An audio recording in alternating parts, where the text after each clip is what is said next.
Have you ever wished to be someone who is unshakable? Someone who doesn't care about criticism, rejection, loss, or betrayal? Have you ever dreamed of the day when you will finally stop feeling that silent pain, that anguish that eats you up inside, even when you pretend to be fine on the outside? Maybe you're tired of trying to please everyone, of maintaining an image that requires strength all the time, when in reality, all you wanted was to rest, just for a moment, from the pressure of being untouchable. But let me tell you something that perhaps no one has had the courage to say. As long as you try to avoid pain, it will continue to control you. As long as you try to numb yourself, to protect yourself, to hide, you will remain a hostage to everything that happens around you, to the words that hurt you, to the actions that disappoint you, to the silences that kill you inside. And this is not weakness. This is the reality for most people. The difference is that some pretend better than others. Carl Jung, one of the greatest names in depth psychology, said that we are not what happens to us, but what we choose to become. And that's where the key lies. It's not about shielding yourself from the world. It's not about becoming cold, indifferent, or untouchable. It's about integrating. It's about bringing to light everything that currently affects you in the dark. Because true strength is not the absence of pain, but the full awareness of who you are, even when you are bleeding. If you've made it this far, it's not by chance. This video is for you who are tired of hurting yourself with everything and everyone. It's for you who feel that you are always at an emotional disadvantage, as if other people have a power over you that you don't understand. I want to show you that it doesn't have to be this way, but for that, you will have to face some truths that may hurt. And perhaps, for the first time, this pain will set you free. Let's get started. You believe that what hurts you is out there, in the actions of others, in poorly chosen words, in the abandonments you have suffered, in the betrayals you did not expect. But the truth is brutal. None of this really has the power to hurt you, unless there is already an open wound inside you. What hurts you is not what others do to you. It is what these experiences activate within you. It is the story you tell yourself about it. It is the old trauma that has never been addressed. It is the emptiness you disguise with strength, with pride, with that desperate need to seem well-adjusted. Jung shows us that the pain we feel in the face of the external world is merely a reflection of what has not yet been integrated into our internal world. That is why some people can go through devastating situations and still maintain clarity, while others crumble in the face of a simple comment. It is not about what happens, it is about where it hits you. And here comes an uncomfortable truth. You still suffer so much because on some level you believe you can control how the world should treat you.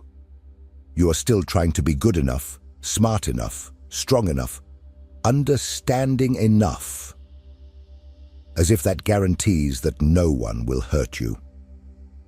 But control is an illusion, and as long as you cling to it, you live in constant tension, trying to predict the unpredictable, trying to avoid the inevitable. Do you want to stop suffering? Then stop protecting yourself from suffering. What you need is not more control, but more awareness. As long as you believe that people need to change for you to stop feeling pain, you will remain enslaved by the actions of others. Your freedom begins the moment you understand that everything that comes from outside only has power if it finds an echo within you. And this is exactly where the true battlefield lies, the unconscious. What you do not see do not understand, and do not master, masters you.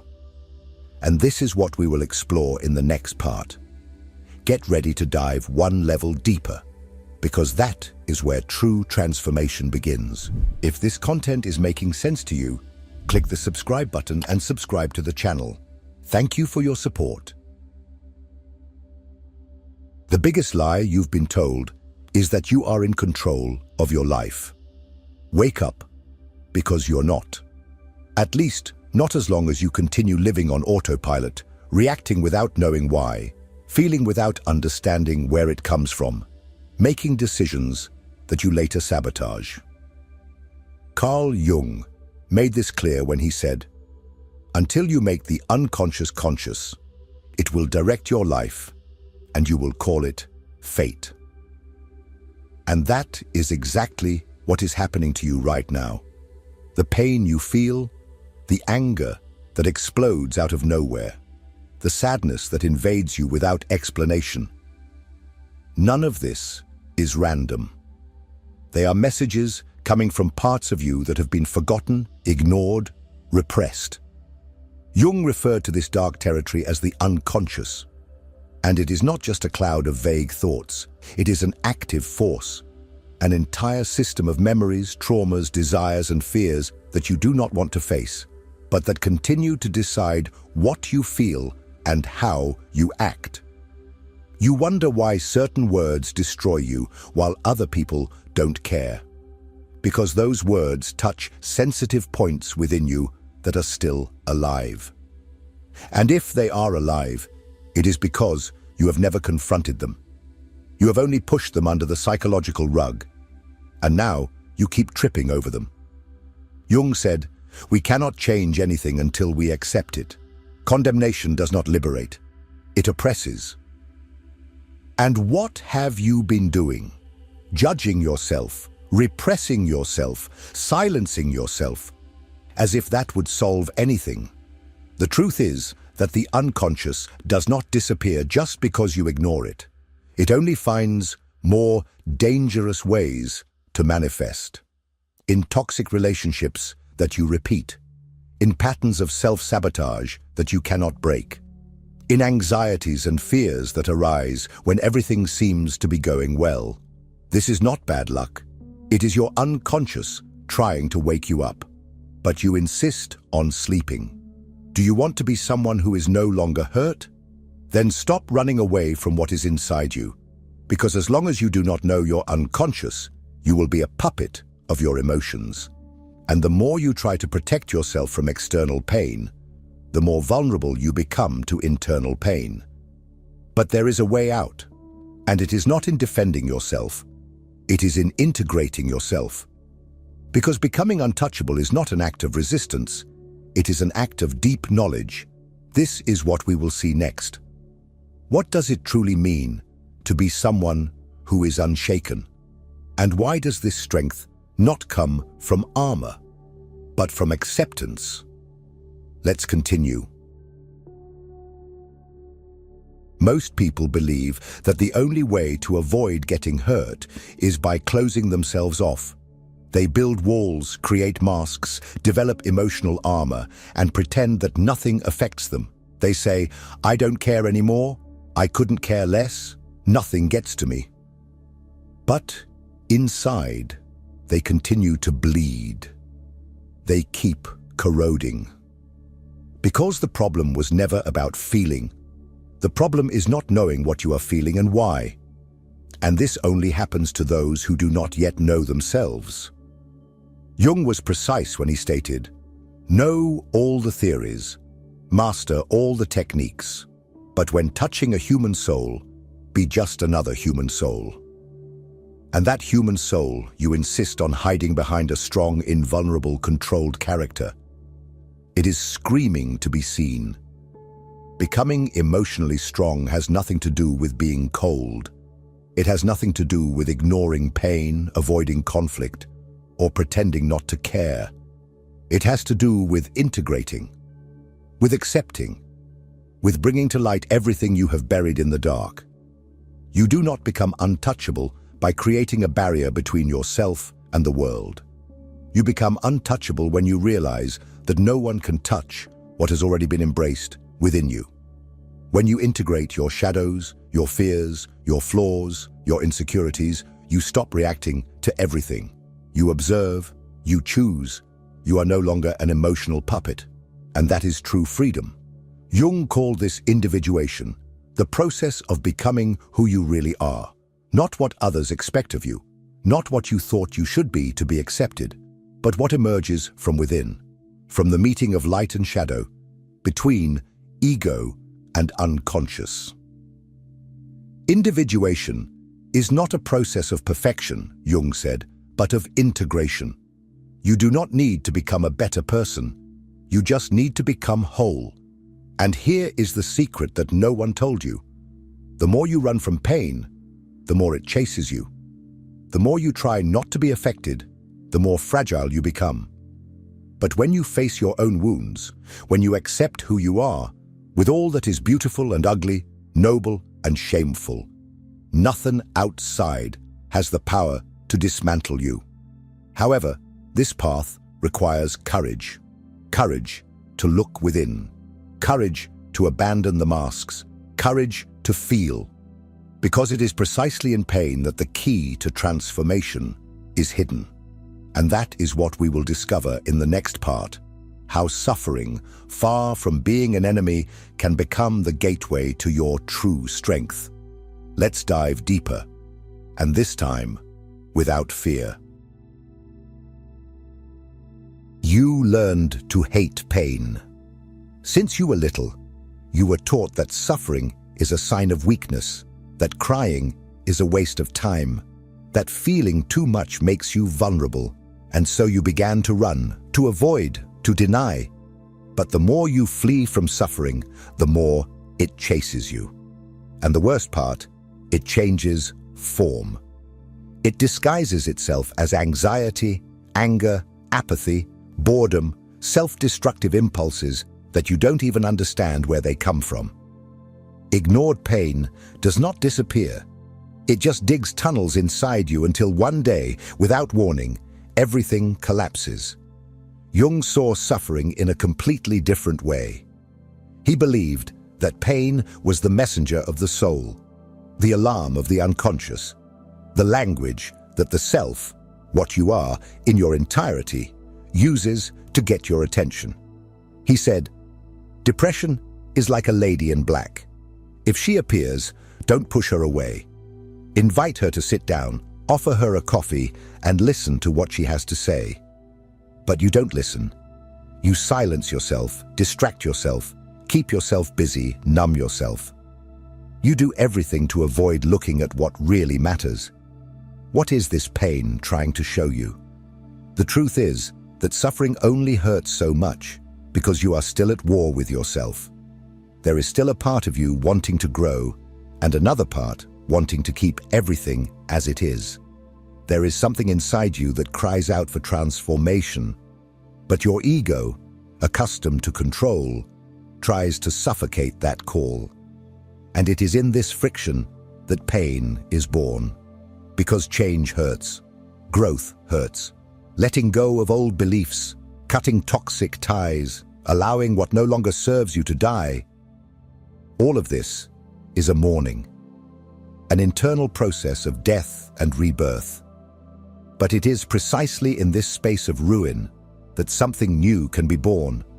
Because when everything in you is deconstructed, when certainties crumble, when pain lays bare your vulnerability, you can finally see who you really are without the layers of protection, without the performance, without the mask. And at that exact point, suffering becomes sacred. Because it brings you to your knees before the only thing that can set you free, yourself. Jung knew this. He understood that suffering is not a failure of the system. It is part of the process. Pain is not the end of the road. It is the beginning of the journey towards individuation. The problem is that most people give up before crossing that dark valley. They flee, they distract themselves, they return to the surface. But not you. If you have made it this far, it is because you are ready to cross. And in the next part, we will understand how this crossing process happens, how the path of individuation, no matter how lonely and brutal it may seem, is what finally sets you free. Let's continue. It's getting deeper now. Few people have the courage to begin the journey of individuation, and even fewer have the courage to complete it. Because this path does not promise comfort, does not offer guarantees, does not protect your ego, it destroys it.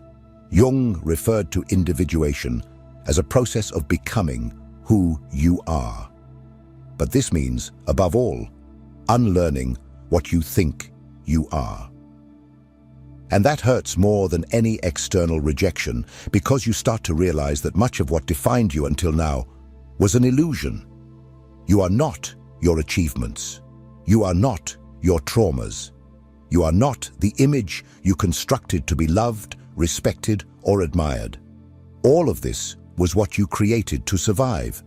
But surviving is not living, and individuation is life's call beyond survival. It is when the unconscious begins to push everything that has been repressed, hidden, and distorted to the surface.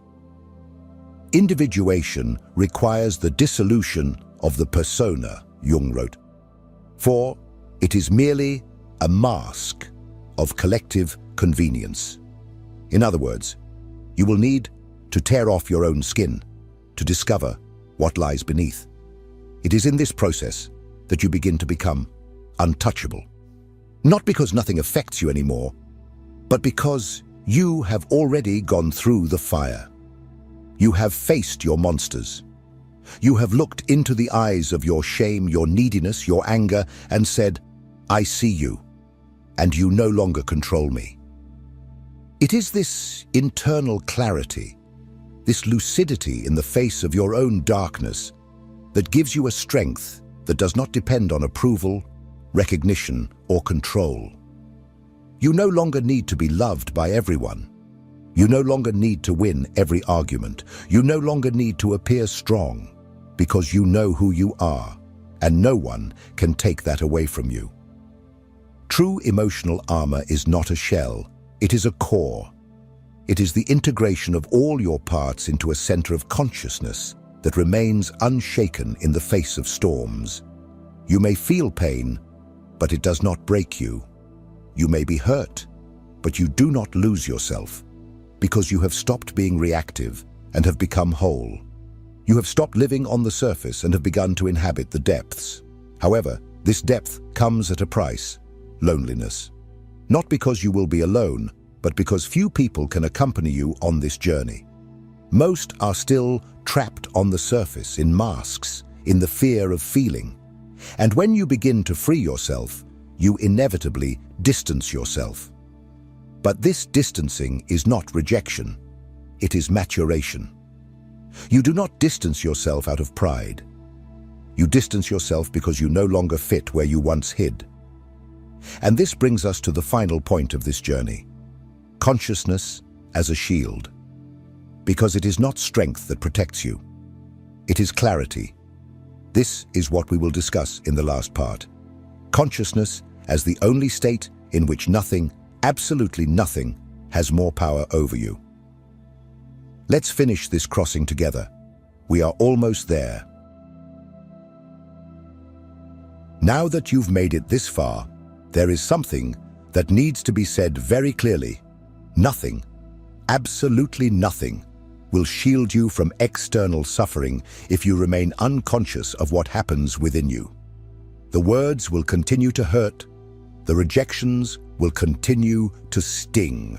The losses will keep bringing you down until you awaken. And awakening is not a magical event. It is a daily choice. It is looking within even when it hurts. It is taking responsibility for everything you feel, without blaming others, the past, or fate anymore. Carl Jung said, "What you resist persists. What you accept transforms." You have spent your whole life resisting, The fear of not being enough, the emptiness of rejection, the pain of loneliness, the anguish of not feeling seen. But what did you do with that? You hid. You silenced yourself. You tried to control everything. You tried to be perfect. You tried to be strong. And all of this has brought you here, exhausted, tired of fighting against the world and against yourself. But now you know. True emotional immunity is not hardness, it is clarity. It is not about creating armor, it is about expanding your awareness. Because when you understand your triggers, your patterns, your wounds, the actions of others lose the power to destroy you. You still feel, but you don't drown. You still suffer, but you don't lose yourself. And that changes everything. What shields you is not protecting yourself from life. It is diving into it deeply. Those who live on the surface get hurt by any wave. Those who dive know that there is silence, stability, and power down below. And that is where you're headed. And when you start to live from that place of integration, presence, acceptance, the world may try to knock you down, but it no longer finds where to hit you. If this video touched you in some way, if something within you has awakened, write here in the comments, "I choose awareness." Let's start a movement of people who no longer want to survive by pretending to be strong, but to live with truth. And don't forget, the next video is also part of this journey. It's important. You need to keep going. Real transformation only begins when you don't stop at the first step. See you there.